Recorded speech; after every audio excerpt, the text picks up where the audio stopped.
"So, where were we, my lord?" said Daksha as Shiva and Nandi settled down in his private office the next morning.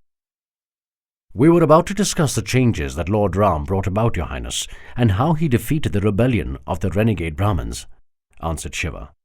"That's right," said Daksha.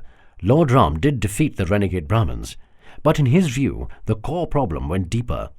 It wasn't just an issue of some Brahmins who did not follow the code. The problem was a conflict between a person's natural karma and what society forced him to do." "I didn't understand, Your Highness." "If you think about it, what was the essential problem with the renegade Brahmins? Some of them wanted to be Kshatriyas and rule. Some of them wanted to be Vaishyas, make money and live a life of luxury. However, their birth confined them to being Brahmins."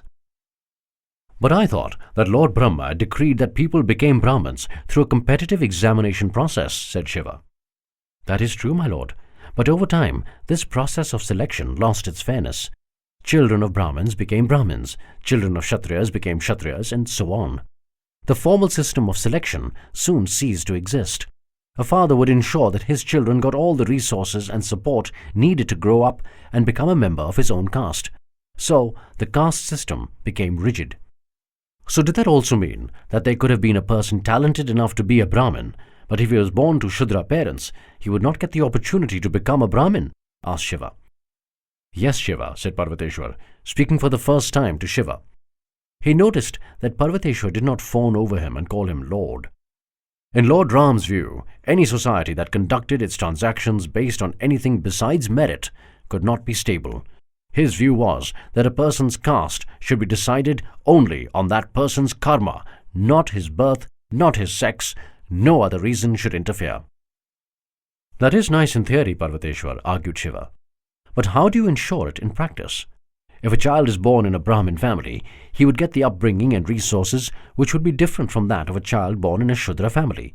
So this child would grow up to be a Brahmin even if he was less talented than the Shudra boy. Isn't this unfair to the child born in the Shudra family? Where is the merit in this system?" "That was the genius of Lord Ram, Shiva," smiled Parvateshwar.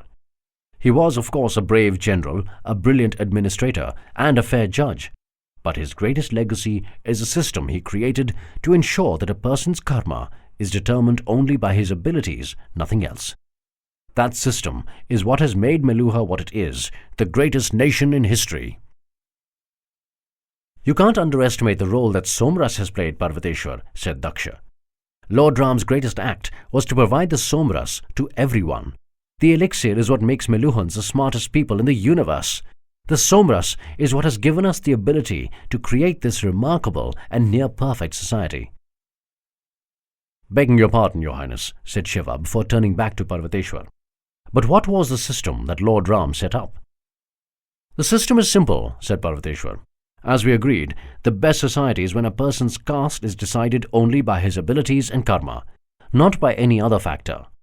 Lord Ram created a practical system that ensured this. All children that are born in Meluha are compulsorily adopted by the empire.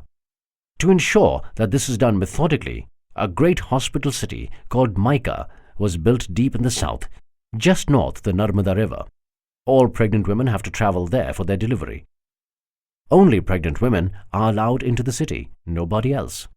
"Nobody else? What about her husband, her parents?" asked Shiva. "No, there are no exceptions to this rule except for one. This exception was voted in around 300 years ago.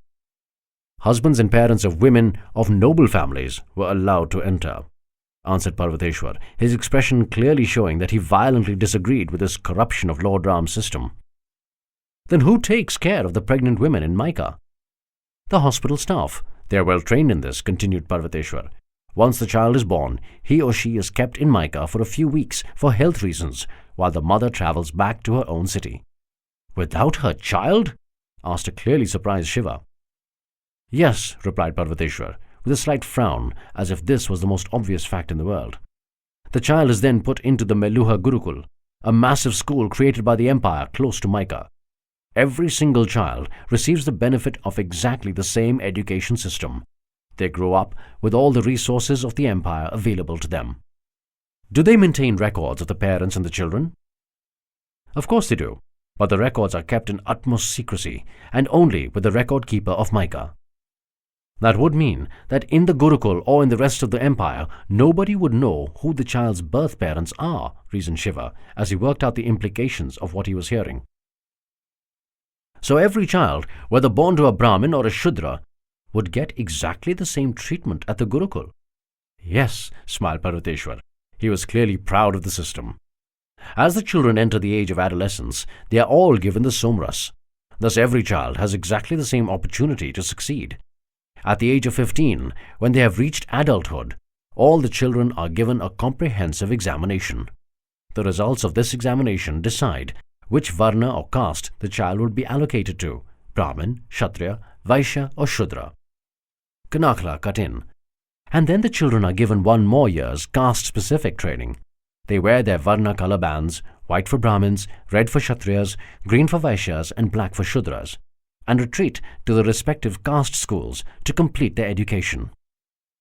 So that's why your caste system is called the Varna system, said Shiva. Varna means color, right? Yes, my lord, smiled Kanakla. You are very observant. With a withering look at Kanakla, Parvateshwar added sarcastically, Yes, that was a very difficult conclusion to draw.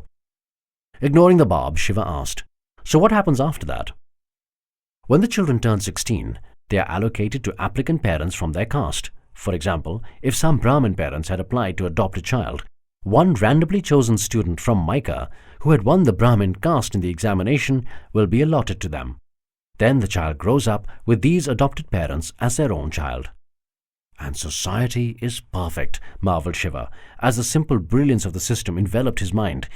Each person is given a position in society based only on his own abilities. The efficiency and fairness of this system is astounding. Over time, my lord, interjected Daksha, we found that the percentage of higher castes actually going up in the population, which means that everybody in the world has the ability to excel. All it takes is for a child to be given a fair chance to succeed. Then the lower castes must have loved Lord Ram for this, asked Shiva. He gave them an actual chance to succeed. Yes, they did love him, answered Parvateshwar. They were his most loyal followers. Jai Shri Ram. But I guess not too many mothers would have been very happy with this. I can't imagine a woman willingly giving up her child as soon as he is born with no chance of meeting him ever again. But it's for the larger good, said Parvateshwar, scowling at the seemingly stupid question. And in any case, every mother who wants an offspring can apply for one and be allocated a child who suits her position and dreams. Nothing can be worse for a mother than having a child who does not measure up to her expectations. Shiva frowned at Parvateshwar's explanation, but let the argument pass. I can also imagine that many of the upper castes, like the Brahmins, would have been unhappy with Lord Ram. After all, they lost their stranglehold on power. Yes, added Daksha. Many upper castes did oppose Lord Ram's reforms, not just Brahmins, but even Kshatriyas and Vaishyas. Lord Ram fought a great battle to defeat them.